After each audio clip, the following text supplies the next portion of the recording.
Hi, welcome to ஷால் kitchens. இன்றைக்கி டிஃப்ரெண்ட்டான ஒரு டிஷ்ஷை தாங்க பார்க்க போகிறோம். அது என்ன டிஷ் என்பது வீடியோக்குள்ளே போகிறதுக்கு முன்னாடி இது வரைக்கும் நம்ம சேனலை சப்ஸ்கிரைப் பண்ணாதவங்க சப்ஸ்கிரைப் பண்ணி வச்சுக்கோங்க. மேலே இருக்க பெல் ஐக்கானையும் ப்ரெஸ் பண்ணி வச்சுக்கோங்க. அப்போ தான் நான் போடுற வீடியோ உங்களுக்கு நோட்டிஃபிகேஷனாக கிடைக்கும். ஏன் வீடியோவை நீங்கள் மறக்காமல் பார்ப்பீங்க. ஓகே வியூவர்ஸ், இன்றைக்கி டிஃப்ரெண்ட்டான ஒரு எப்படி சொல்கிறதுன்னு தெரியல. ஆனால் வந்து நீங்கள் வீடியோவை வந்து ஸ்கிப் பண்ணாமல் முழுமையாக பார்த்தீங்கன்னாக்கா கண்டிப்பாக வந்து புரியும். வீடியோ வந்து ஸ்கிப் பண்ணாமல் பாருங்கள். வாங்க இப்போது வீடியோக்குள்ளே போகலாம். அது என்ன டிஃப்ரெண்ட்டான டிஷ் என்பதை வீடியோக்குள்ளே பார்க்கலாம். முதல்ல எண்ணெய் ஊற்றிட்டு வெங்காயத்தை வந்து வதக்கிட்டு இருக்கேன். ஓரளவுக்கு பிங்க் கலர் வந்துட்டுருக்கு. நான் சாரி, முதல்ல இருந்து என்னால் வீடியோ ஷூட் பண்ண முடியல. சடன்லி கரண்ட் போனதுனால எண்ணெய் ஊற்றி வெறும் எண்ணெய் மட்டும் காய வச்சு வெங்காயம் வதங்கின்னு இருக்குது. இப்போ வந்து 4 பட்டை, 3 ஏலக்காய், கொஞ்சமாக சோம்பு, இது கூடவே 4 கிராம்பு, ஒரு 5லேருந்து 6 கிராம்பு. இதை போட்ட பிறகு வதக்கிடலாம். ஒருக்கா வந்து நல்லா வதக்கிடலாம். உங்ககிட்ட பிரியாணி இலை இருந்துச்சுன்னாக்கா சேர்த்துக்கோங்க. அது இந்த மாதிரி பிச்சு போட்டுக்கோங்க. ஒரு இலை போதும். ஏன்னா நான் இன்றைக்கி 4 பேருக்கு போதுமான அளவு தான் நான் செய்ய போகிறேன். அதனால் ஒரு இலை போதும். ஃப்ளேவர் நிறையா இருந்ததும் வாடை வந்து ஒரு மாதிரி பொன்னிறமாக வதங்கி வர்றதுக்கு ஒருக்கா நம்ம உப்பு நான் இன்னும் சேர்க்கலை. அதனால் கல் உப்பு கொஞ்சமாக சேர்த்துக்கிறேன். பார்த்து சேர்த்துக்கோங்க, இல்லைன்னா சாதம் வந்து கருகிடும். இன்னும் கொஞ்சம் நல்லா வதங்கி வரட்டும். இப்போ இன்னொரு மசாலா ரெடி பண்ணிக்க போகிறோம். அதுக்கு வந்து 3 பச்சை மிளகாய் வந்து சேர்த்துடலாம். நான் இங்கே வந்து வெங்காயத்தை வந்து கொஞ்சமாக ஒரு வெங்காயம் போல் வந்து நான் வந்து எடுத்து வச்சுருக்கேன். ஒரு வெங்காயம் இது அரைக்கிறதுக்காக ஒரு வெங்காயம் போல் எடுத்து வச்சுருக்கேன், அரிஞ்சு வச்சுருக்கேன். இது மொத்தத்தையும் சேர்த்துடலாம். இது கூடவே ஒரு 1/4 டீஸ்பூன் சோம்பு, அதுக்கப்புறம் 4 புதினா, இதை வந்து அரைச்சி எடுத்துகிட்டு வந்துடலாம். இங்கே ஆல்மோஸ்ட் பார்த்தீங்கன்னாக்கா வெங்காயம் வந்து ஓரளவுக்கு வதங்கி வந்துட்டுருக்கு. அந்த பேஸ்ட் அரைச்சி எடுத்துகிட்டு வந்துட்டேன். ஒரு வெங்காயம், ஒரு 1/4 டீஸ்பூன் சோம்பு, 3 பச்சை மிளகாய், கொஞ்சமாக புதினா சேர்த்து அரைச்சி எடுத்துகிட்டு வந்துட்டேன் நான். இந்த பேஸ்ட்டை வந்து பாருங்கள் அந்த அளவுக்கு வதங்கி வந்துருச்சு. இது ஒருக்கா கிண்டி விட்டுட்டு அனலையும் ஏற்றிட்டு இந்த பேஸ்ட் இப்போ சேர்த்துக்கலாம். இந்த பிரியாணிக்கு வந்து இந்த மசாலா தான் எடுத்த கை. நீங்கள் இந்த மாதிரி கொஞ்சமாக அரைச்சி சேர்த்து ட்ரை பண்ணி பாருங்கள். வீடே வந்து ஓரளவுக்கு வாசம் தூக்குங்க. இந்த மாதிரி ஒருக்கா நீங்கள் ட்ரை பண்ணி பாருங்கள். வேணா கண்டிப்பாக உங்களுக்கு நல்ல ரிசல்ட் கிடைக்கும். இந்த வெங்காயமும் அரைச்சி விட்ட வெங்காயமும் வந்து நல்லா வந்து மிக்ஸ் ஆகி நல்லா ப்ரௌனிஷாக எண்ணெய் பிரிஞ்சு வரணும். எண்ணெய் பிரிஞ்சு வர்ற வரைக்கும் நீங்கள் வந்து நல்லா வந்து வதக்கி விடணும். அந்த அரோமாவே பாருங்கள் எந்த அளவுக்கு வருது. அந்த வெங்காயம் அரைச்சி போட்ட உடனே, வெங்காயம் பச்சை மிளகாய் அரைச்சி போட்ட உடனே அரோமாவே சூப்பராக வருது. ஓரளவுக்கு எண்ணெய் பிரிஞ்சு வரணும், நல்லா பிரிஞ்சு வரட்டும். ஓரளவுக்கு நல்லா ப்ரௌனிஷாக வதங்கி வந்திருக்குங்க. இப்போ வந்து நம்ம என்ன சேர்த்துடலாம், பச்சை மிளகாய் வந்து 3 பச்சை மிளகாய் சேர்த்துடலாம். 3 பச்சை மிளகாய் சேர்த்துட்டு நல்லா வதக்கி விடலாம்.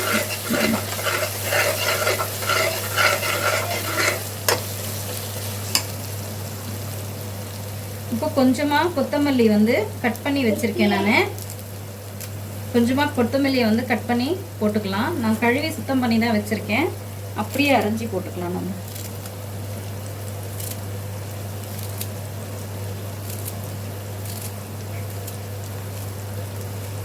கொத்தமல்லி சேர்த்தாச்சு. கொத்தமல்லி சேர்த்து நல்லா வதக்கி விட்டுடலாம்.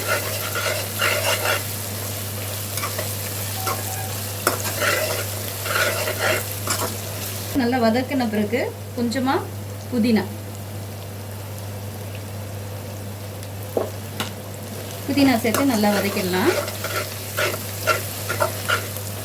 இப்போ புதினா சேர்த்த பிறகு இங்கே வந்து ஒரு 50 கிராம் வந்து பூண்டு, 25 கிராம் இஞ்சி சேர்த்து அரைச்சி பேஸ்ட் பண்ணி எடுத்து வச்சுருக்கேன். இப்போ வந்து இதை வந்து சேர்த்துடலாம். 50 கிராம் பூண்டு, 25 கிராம் இஞ்சி அரைச்சி சேர்த்தாச்சு. இப்போ வந்து நல்லா மிக்ஸ் பண்ணலாம். இஞ்சி பூண்டு வாசம், பச்சை வாசம் எல்லாம் போயிடணும். அந்த அளவுக்கு நல்லா வதக்கி விட்டுடலாம். போட்ட எண்ணெய் வந்து பிரிஞ்சு வரும். இப்போ இந்த தக்காளி மேலே டிஃப்ரெண்ட்டான முறையில் தான் நம்ம செய்கிறதுனால இப்போ பாருங்கள், இந்த தக்காளி மேலே மிளகாத்தூள் ஒரு ஸ்பூன், 1லேருந்து 2 ஸ்பூன் காரத்துக்கு தேவையான அளவு சேர்த்துக்கோங்க. இது வீட்டில் அரைச்சது தாங்க. ஆல்ரெடி நான் எல்லா வீடியோவில் நான் வந்து சொல்லியிருக்கிறது தான். இந்த மிளகாத்தூள் உங்களுக்கு தேவைப்பட்டாக்கா கீழே டிஸ்கிரிப்ஷனில் நம்பர் கொடுத்துருக்கேன். அந்த நம்பரை கான்டாக்ட் பண்ணி நீங்கள் வந்து ஆர்டர் எடுத்துக்கலாம். நீங்கள் ஆர்டர் கொடுத்தா தான் நாங்கள் வந்து செஞ்சு அனுப்ப முடியும். இந்த மிளகாத்தூள் வந்து எல்லா குழம்புக்கும், எல்லா குழம்பு வகைகளுக்கும், மீன், நான்வெஜ்ஜு, வெஜிடேரியனுக்கு எல்லாத்துக்குமே இந்த மிளகாத்தூள் யூஸ் பண்ணிக்கலாம். கீழே கான்டாக்ட் நம்பர் வச்சு கொடுத்துருக்கேன். கான்டாக்ட் பண்ணி நீங்கள் புக் பண்ணிக்கோங்க. அதுக்கப்புறம் மஞ்சத்தூள் லைட்டாக சேர்த்துக்கலாம். நம்ம மஞ்சத்தூள் இது வந்து கரம் மசாலா. ஃபஸ்ட்டு வந்து 4 கிராம்பு, 4 வந்து பட்டை, 2 ஏலக்காய் பொடி பண்ணி நல்லா வந்து உரலில் இடித்து பொடி பண்ணியிருக்கேன் நான். ஏன்னா அது மிக்சியில் சரிப்பட்டு வர்றது. இந்த மாதிரி 1 குத்தலாக பொடி பண்ணி வச்சுருக்கேன். அதையும் இதில் சேர்த்துடலாம். நாங்கள் டிஃப்ரெண்ட்டாக ரெடி பண்ண மசாலா. இந்த மசாலா வந்து இப்போது இந்த டிஃப்ரெண்ட்டாக செஞ்சு ரெடி பண்ணி வச்சுருக்கோம் இல்லைங்களா, இதை வந்து சேர்த்துடலாம். சேர்த்துட்டு ஒருக்கா நல்லா கிண்டி விட்டுருங்க. நல்லா கிண்டி விட்டாச்சு. அது நல்லா அந்த தக்காளி எல்லாம் குழைய வேகட்டும். இப்போ பாருங்கள், ஓரளவுக்கு நல்லா எண்ணெய் பிரிஞ்சு வந்திருக்கு. இப்போ இந்த சமயத்தில் நம்ம கழுவி உப்பு மஞ்சத்தூள் போட்டு கழுவி வச்சுருக்கேன் சிக்கன் சேர்த்தலாம். சிக்கன் சேர்த்துட்டு சிக்கன் சேர்த்த உடனே வந்து இப்போது இந்த ஸ்டேஜில் நீங்கள் உப்பு சேர்த்துக்கோங்க. நான் கல் உப்பு தான் சேர்க்குறேன். உப்பு சேர்த்துக்கோங்க. உப்பு சேர்த்தாச்சு.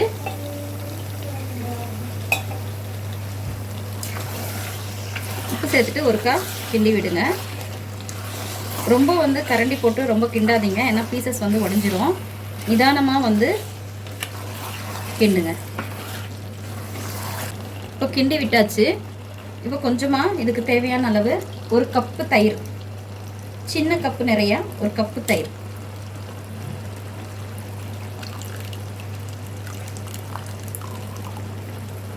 நான் 1 கப்பு நான் 1 கப் அளவுக்கு தயிர் ஊற்றியாச்சு. இப்போ வந்து இதை மிக்ஸ் பண்ணிவிட்டு மூடி போட்டு ஒரு விசில் விட்டுடலாம். ஏன்னா சீக்கிரமாக முடிஞ்சிடும். நம்மளுக்கு குக்கர்லேயே சீக்கிரமாக முடிஞ்சிடும்.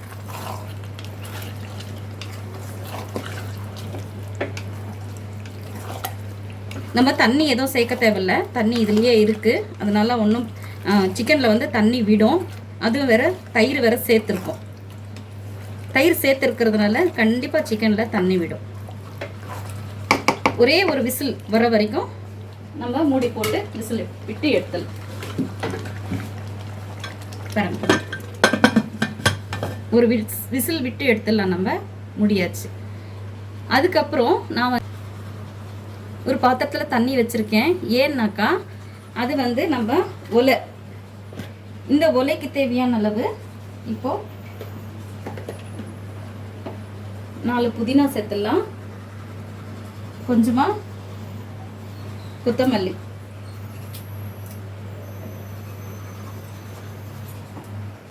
இங்கே பாருங்க, ஒரு 5 கிராம்பு, ஒரு பட்டை பாருங்க, 2 பீஸ் ஏலக்காய் போட்டாச்சு. இந்த தண்ணி நல்லா கொதிக்கட்டும். இதுக்கு ஒரு குழிக்கரண்டி எண்ணெய் சேர்த்துக்கலாம். உப்பு.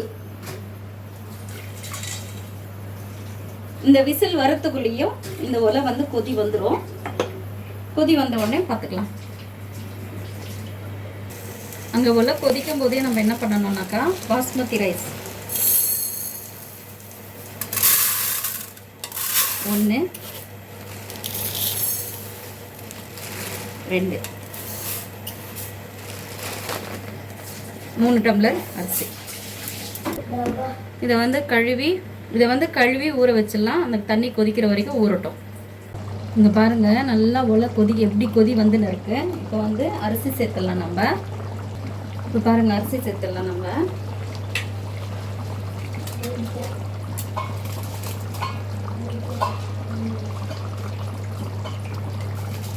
கரண்டி போட்டுக்கலாம்.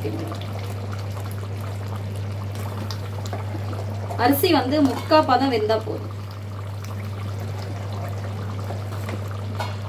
ஏன்னா ஆல்ரெடி கிரேவிலையும் வந்து கொஞ்சம் தண்ணி இருக்கும். அதனால 3/4 பதம் வெந்தா போதும்.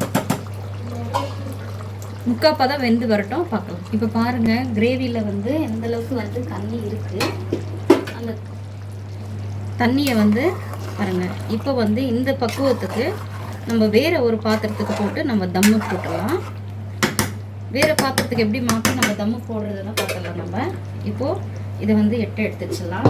வேற இப்போ வந்து இந்த கிரேவியை வந்து இதில் வந்து சேர்த்துடலாம்.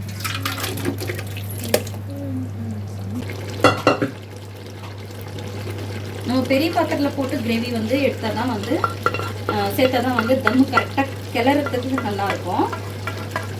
இப்போ பாருங்கள், நான் எல்லாத்தையும் சேர்த்தாச்சு.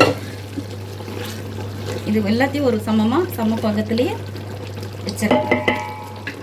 இப்போ பாருங்கள், இந்த அரிசியும் வந்து நல்லா 3/4 பதம் வெந்துருச்சு. இப்போ இங்கே இருக்கிற அனல் வந்து ஆஃப் பண்ணிடலாம் நம்ம. பாருங்க எந்த அளவுக்கு வந்து அரிசி வந்து ஓரளவுக்கு சாதம் இப்படி பிடிச்சா உடையணும், அந்த மாதிரி இருக்கணும். அரிசி 3/4 பதம் வந்து வெந்துருச்சு. இப்போ வந்து இதை வந்து இதில் சேர்த்துடலாம். நம்ம தம்முக்கு சேர்த்துடலாம்.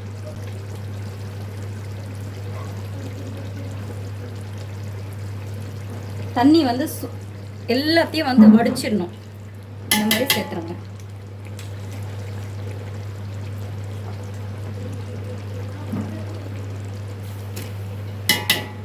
சுத்தமாக வடிச்சிருங்க தண்ணி.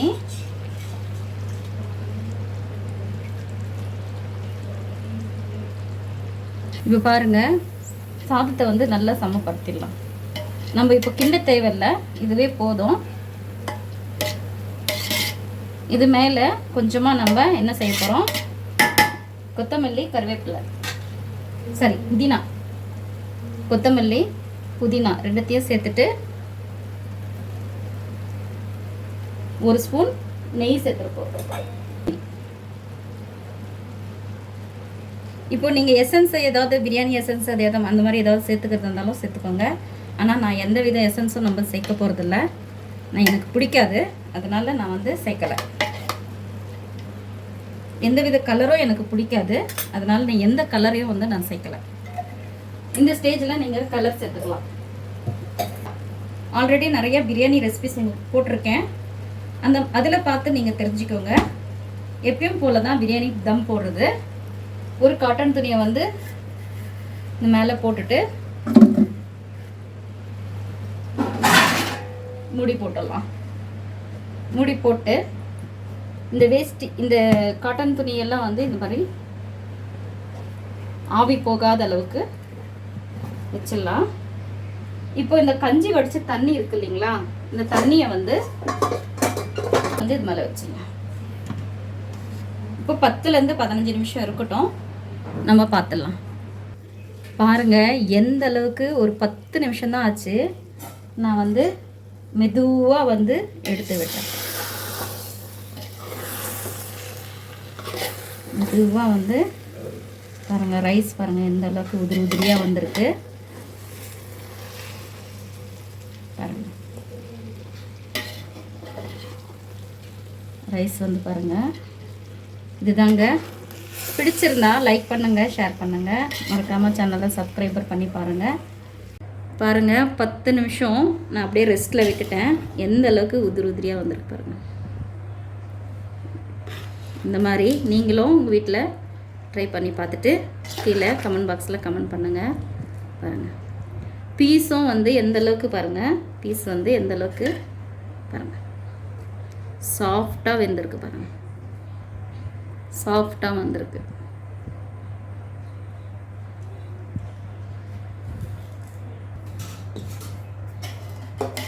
சூப்பராக டேஸ்ட்டாக அருமையாக வந்திருக்குங்க. பீசஸும் வந்து சாஃப்டாக வந்திருக்கு. நீங்களும் இதே போல் ஃபுல் அண்ட் ஃபுல் பாஸ்மதி ரைஸில் செய்யணும்னு நினச்சிங்கனாக்கா இந்த மாதிரி ட்ரை பண்ணி பாருங்கள்.